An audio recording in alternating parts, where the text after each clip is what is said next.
Unidade 8. Minhas metas. Compreender os conceitos ligados à motivação e liderança.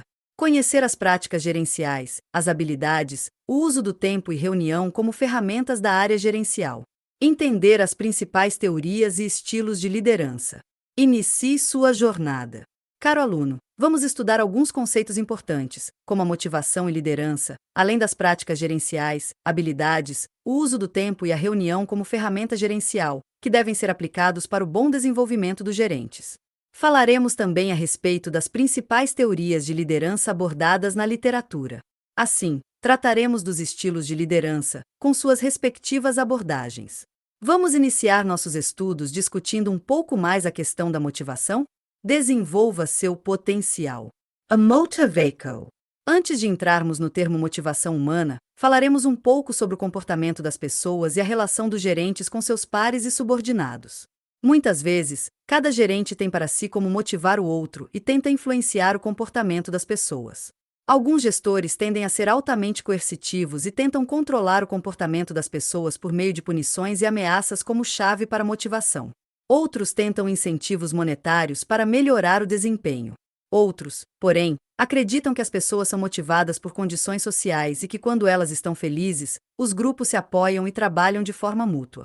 Em outro sentido, alguns gestores acreditam que os trabalhadores procuram responsabilidades e oportunidades em seus trabalhos. Assim, procuram deixar os cargos e tarefas mais desafiadoras.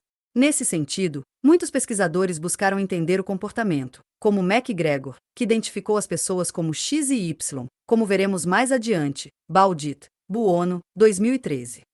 Primeiramente, vamos entender o que significa a palavra motivação.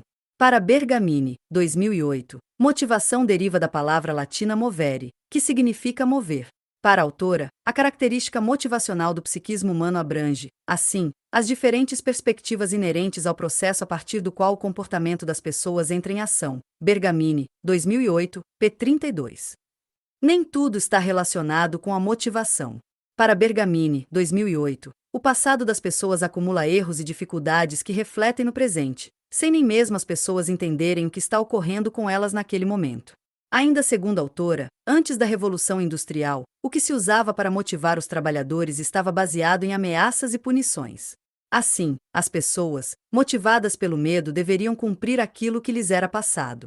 De modo menos frequente, a promessa de se ganhar uma premiação também era utilizada pelos empregadores para garantir alta produtividade. Com o advento da Revolução Industrial, buscava-se alta produtividade a qualquer custo. Assim, os empregadores precisavam ter pessoas que oferecessem o máximo de sua potencialidade. Surgiram, então, os planos de cargos e salários e benefícios extras, para maximizar a produção, assim substituindo as ameaças e punições pelo dinheiro. Os empregados, por sua vez, para ganhar altos salários, esforçavam-se ao máximo para atingir as metas de produtividade. Nesse sentido, a motivação era vista apenas como um fator alcançado por recompensas salariais devido ao excesso de trabalho. Porém, esse cenário não perdurou por muito tempo, visto que as pessoas almejavam salários e recompensas ainda maiores, devido à alta produtividade. Isso significa que o salário, como único fator motivacional, já não mais agradava aos trabalhadores. Outro aspecto é que os funcionários começaram a perceber que seu esforço não precisaria ultrapassar aquilo que eles recebiam. Assim, os trabalhadores poderiam, por esse motivo, ter mau comportamento, trabalhando somente o necessário para eles, e não para a empresa. Aprofundando. Mas o que realmente é motivação? Para Gil, 2011, p. 202, motivação é a força que estimula as pessoas a agir. No passado, acreditava-se que essa força era determinada, principalmente, pela ação de outras pessoas, como pais, professores ou chefes. Hoje, sabe-se que a motivação tem sempre origem numa necessidade. Assim, cada um de nós dispõe de motivações próprias geradas por necessidades distintas e não se pode, a rigor, afirmar que uma pessoa seja capaz de motivar a outra. Na verdade, a motivação é consequência de necessidades não satisfeitas. Essas necessidades são intrínsecas às pessoas. Não podem, portanto, os gerentes colocar necessidades nas pessoas. Isso significa que os gerentes não são capazes de motivar, mas de satisfazer as necessidades humanas ou contrafazê-las. Quando uma pessoa busca motivação, na verdade busca satisfazer uma necessidade que é gerada por um motivo. Esse motivo perde relevância quando é satisfeito e, então, outras necessidades começam a ganhar espaço. Para Gil, 2011, os motivos também perdem força quando existe algum tipo de bloqueio. Mas essa mudança pode não ocorrer logo no início, e é comum que a pessoa busque algum comportamento diferente para eliminar o bloqueio. Geralmente, as primeiras ações são racionais. Assim, as pessoas tendem a buscar outros caminhos que as levem à realização do objetivo antes desejado. Quando o resultado para a satisfação não é positivo, pode levar as pessoas à frustração e, por isso, elas tendem a desenvolver comportamentos irracionais. Gil, 2011, nomeia esses comportamentos. Agressão. A pessoa se torna hostil contra a pessoa ou objetivo que entende como a causa de sua frustração. Deslocamento. Geralmente, as pessoas não conseguem atacar diretamente a causa de sua frustração, assim, direcionam sua agressividade para outros alvos. Por exemplo, devido a problemas no trabalho, podem levar sua agressividade para dentro de sua casa, prejudicando sua convivência familiar. Racionalização. Quando a pessoa não consegue atingir seu objetivo, pode buscar desculpas para explicar seu insucesso.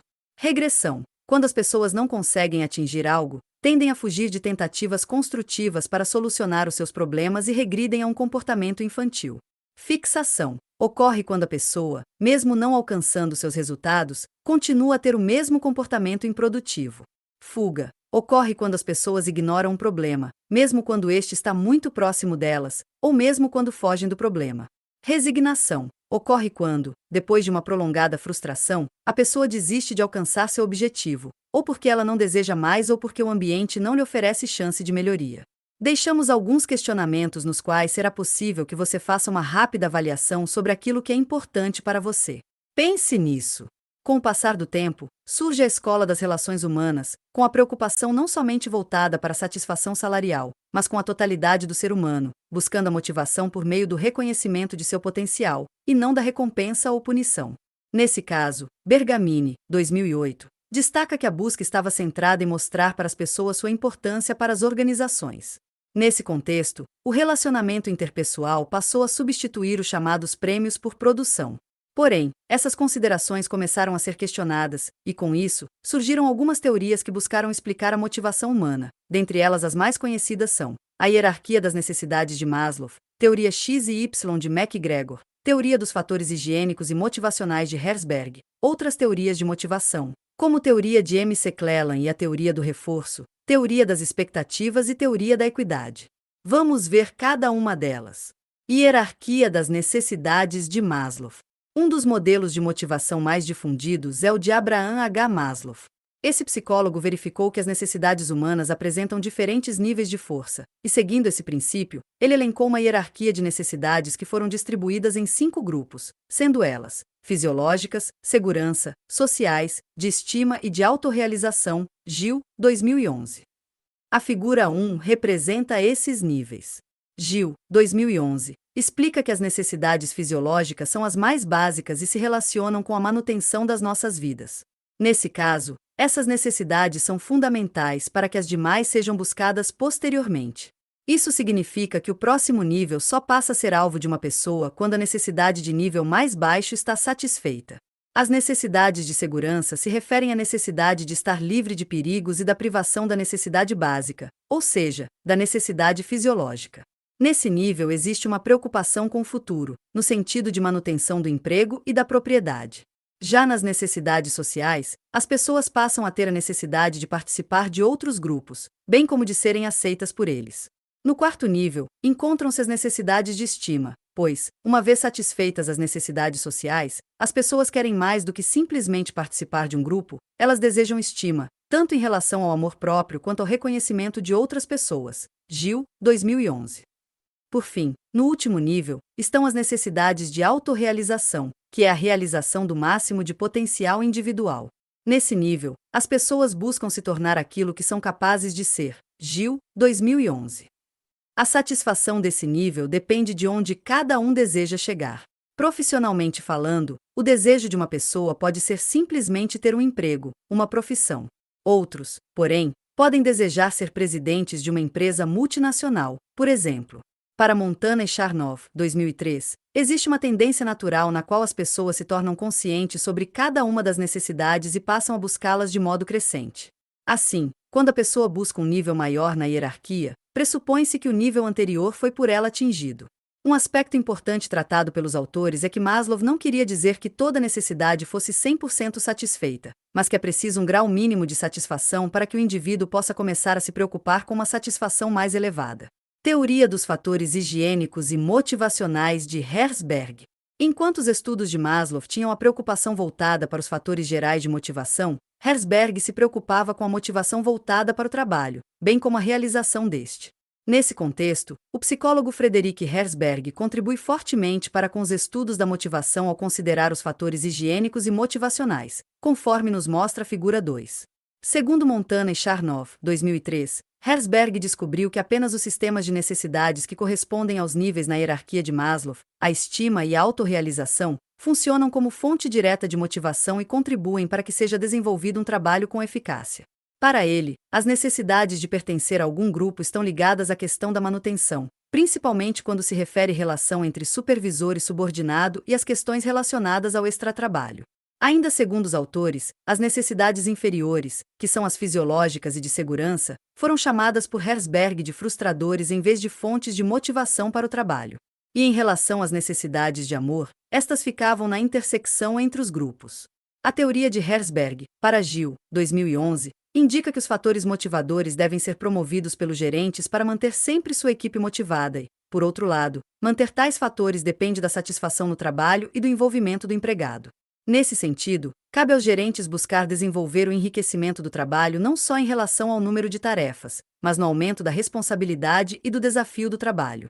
Gil, 2011, chama a atenção para que não sejam desconsiderados os fatores higiênicos para a motivação dos funcionários. Por exemplo, já é de conhecimento que somente o salário não é capaz de motivar e manter o funcionário nesse estado. O salário oferece suporte para que as pessoas possam buscar algo melhor, e com salários muito baixos ocorre a insatisfação, e dificilmente outro elemento será capaz de motivar o funcionário. Para exemplificar os dois grupos, o quadro mostra os fatores relacionados a cada grupo da teoria.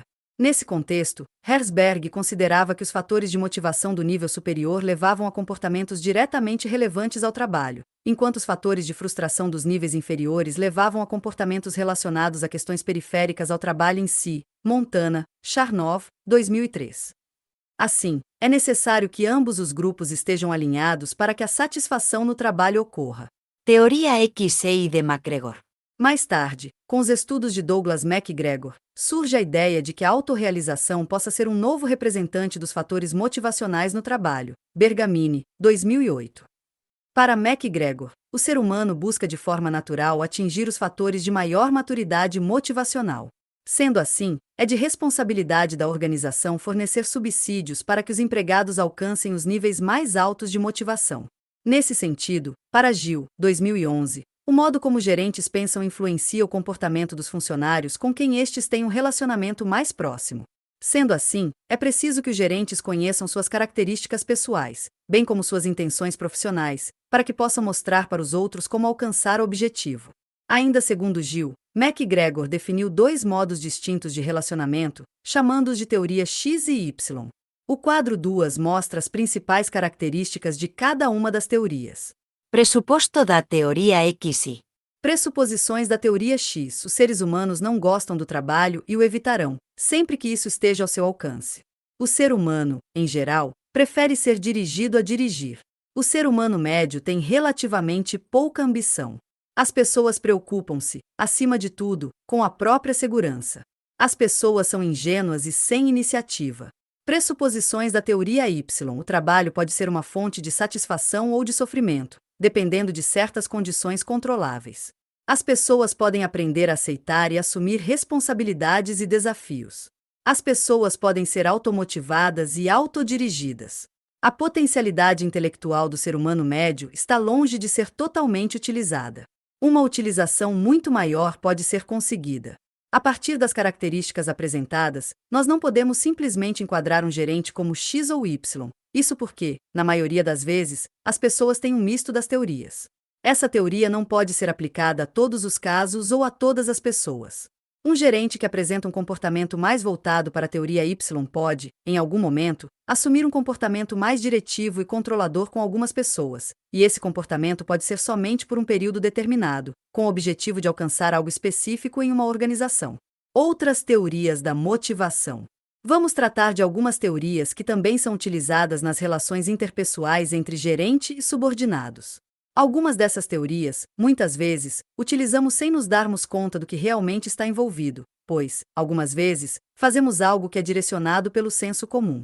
Teoria dos motivos humanos de McClellan. A teoria dos motivos foi desenvolvida por David M. McClellan e, de acordo com Gill, 2011, ela ressalta que determinadas necessidades são aprendidas e socialmente adquiridas por meio da interação das pessoas com o meio ambiente. A teoria considera 3 motivações e como estas afetam o comportamento das pessoas no ambiente de trabalho, sendo elas: necessidade de realização. Reage melhor em ambiente de trabalho em que seja possível atingir sucesso por meio do esforço próprio. Esse ambiente é mais propício para os empreendedores. Necessidade de poder é um ambiente mais adequado para gestores que se motivam por meio do poder, isto é, avançam mais na hierarquia quanto mais poder têm em uma organização. Necessidade de afiliação. Já a necessidade de afiliação é considerada, nessa teoria, como um fator negativo no desempenho gerencial. Nesse caso, o gestor tem a tendência de ficar preocupado com os indivíduos, o que pode interferir na objetividade e racionalidade. Teoria do reforço. A teoria do reforço tem como fundamento os estudos do psicólogo Skinner, que afirma que o comportamento que é reforçado se torna repetitivo. Na experiência que ficou conhecida como a caixa de Skinner, o condicionamento ocorreu com um rato. Na caixa, foi colocada uma barra que, ao ser pressionada pelo rato, liberaria comida. Nessa situação, o rato foi colocado na caixa, privado de comida e de modo que ficasse livre para explorar todo o interior da caixa. Assim, aleatoriamente, quando o rato passava e pressionava a barra, ele recebia comida. Depois de repetidas vezes passando e pressionando a barra, ele ficou condicionado a, se apertasse a barra, recebia comida. Nesse caso, a principal variável era o reforço, comida, que ele recebia ao apertar a barra. A seguir, a figura 3 ilustra a experiência da caixa de Skinner. Para Gill, 2011, o trabalho de Skinner foi inserido na administração devido à teoria comportamental e à teoria da modificação do comportamento organizacional, que admite que o comportamento ocorre primeiramente de modo aleatório. Os reforços são aplicados e o comportamento é aprendido à medida que são somadas as recompensas ou punições. Essas recompensas ou punições são aplicadas na medida em que os comportamentos são desejáveis ou indesejáveis pelos indivíduos. Para o autor, as condições para os reforços são: 1. Reforço positivo, um conjunto de circunstâncias existentes. Um determinado comportamento. Eventual consequência positiva. Aumento da frequência do comportamento. 2. Reforço negativo, um conjunto de circunstâncias existentes. Um determinado comportamento. Eventual eliminação ou afastamento de uma consequência desagradável. Aumento na frequência do comportamento. 3. Extinção, um conjunto de circunstâncias existentes. Um determinado comportamento. Eventual consequência positiva é retirada. Diminuição da frequência do comportamento. 4. Punição, um conjunto de circunstâncias existentes. Um determinado comportamento. As eventuais consequências negativas. Diminuição da frequência do comportamento. Gill, 2011, p. 238. Podemos entender por essa teoria que as consequências do comportamento das pessoas determinam o nível da motivação. Assim, à medida que o comportamento é reforçado pela recompensa, ele será repetido. Teoria da motivação das expectativas. Essa é uma importante teoria que foi desenvolvida por Viktor Vroom. Para Gill, 2011, a teoria que foi desenvolvida por Maslow e Herzberg não leva em consideração as diferenças de cada pessoa. Já a abordagem de Vroom procura explicar o comportamento das pessoas a partir das metas que o indivíduo tem, bem como as expectativas que ele tem em alcançar o que foi traçado. Essa teoria supõe que os indivíduos podem definir quais resultados querem atingir, ainda, podem fazer estimativas sobre as reais chances de realização. O que se desenvolve a partir dessas considerações é que as organizações devem oferecer recompensas para as pessoas, mas essas recompensas devem ser aquilo que a pessoa quer receber, e não somente o que a empresa deseja oferecer. Teoria da equidade. A teoria da equidade tem como foco a igualdade de salários e outras recompensas oferecidas pelas empresas. Para Adams, 1965, A luta pela igualdade surge somente depois que uma desigualdade for percebida. Para Adams, 1965, a pessoa compara seu desempenho e a recompensa recebida por ele com o desempenho e a recompensa recebida por outra pessoa que realiza um trabalho similar ao seu. Essa teoria admite que quando um funcionário recebe uma remuneração da organização, as percepções de equidade são afetadas por dois fatores. Gill, 2011. 1. Comparação da remuneração que recebeu em relação a fatores como seu desempenho no trabalho, formação, experiência, talento, tempo de serviço e resistência a condições adversas de trabalho. 2. Comparação da equidade percebida em relação ao salário e recompensas recebidos por outras pessoas. Nessa teoria, o que se admite é que as pessoas se motivam por uma relação direta entre o equilíbrio do que desempenham em uma organização e o salário e recompensa que recebem.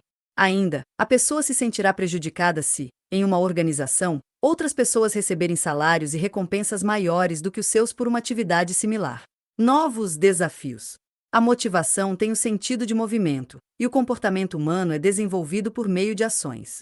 A motivação é a força que estimula as pessoas a agir. Assim, existem muitas teorias que explicam a motivação das pessoas, e os traços de personalidade são abordados por muitos estudiosos para explicar o comportamento e o sucesso dos líderes. Podemos identificar que a abordagem baseada nos traços se concentra em características principais, como atributos pessoais, físicos, mentais e culturais. Passou-se a considerar que o comportamento dos líderes poderia diferir sua atuação nas organizações. Compreender as teorias da motivação, assim como as abordagens que tratam de liderança e seus estilos, é fundamental para que se possa escolher uma abordagem e também trabalhar habilidades e competências que precisem ser desenvolvidas para uma liderança mais efetiva e assertiva.